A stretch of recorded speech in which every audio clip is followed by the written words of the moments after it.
രാഹുൽ മാങ്കൂട്ടത്തിലിന്റെ മോശം പെരുമാറ്റത്തെക്കുറിച്ച് തന്നോട് നേരത്തെ പറഞ്ഞിരുന്നുവെന്ന MA ഷഹനാസിന്റെ ആരോപണം നിഷേധിച്ച ഷാഫി പറമ്പിൽ. രേഖാമൂലം ഒരു പരാതിയും നേരത്തെ ലഭിച്ചിട്ടില്ലെന്ന് ഷാഫി പറഞ്ഞു.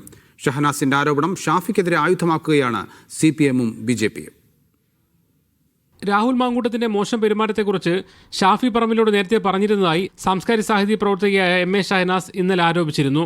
ഇത് തള്ളുകയാണ് ഷാഫി പറമ്പിൽ. ഇങ്ങനെ ക്രിമിനൽ ആയിട്ടുള്ള ഒഫൻസീവ് ആയിട്ടുള്ള പരാതികളോ ആക്ഷേപങ്ങളോ അത്തരം പരാതികളൊന്നും ഇങ്ങനെ ഇത്തരം ഒരു ക്രിമിനൽ പശ്ചാത്തലമുള്ള പരാതികളോ നടപടിക്ക് വേണ്ടിയുള്ള പരാതികളൊന്നും ആ സമയത്തൊന്നും ഞങ്ങളുടെ വഴിക്ക് വന്നിട്ടില്ല. അതേസമയം ഷഹനാസിന്റെ ആരോപണം ആയുധമാക്കുകയാണ് CPM-ഉം BJP-യും. എനിക്ക് തോന്നുന്നത് ഇവരൊരു പെൺവാണിഭ സംഘമാണോ എന്ന് വരെ സംശയമുണ്ട്. ഷാഫി പറമ്പലിന്റെ ഫോണിനൊക്കെ ഉൾപ്പെടെ അവര് ലൊക്കേഷൻ എല്ലാം കോൾ ഹിസ്റ്ററി CDR ഒക്കെ എടുത്ത് പരിശോധിച്ച് നോക്കട്ടെ, കൃത്യമായ വിവരങ്ങൾ ധരിക്കുമല്ലോ.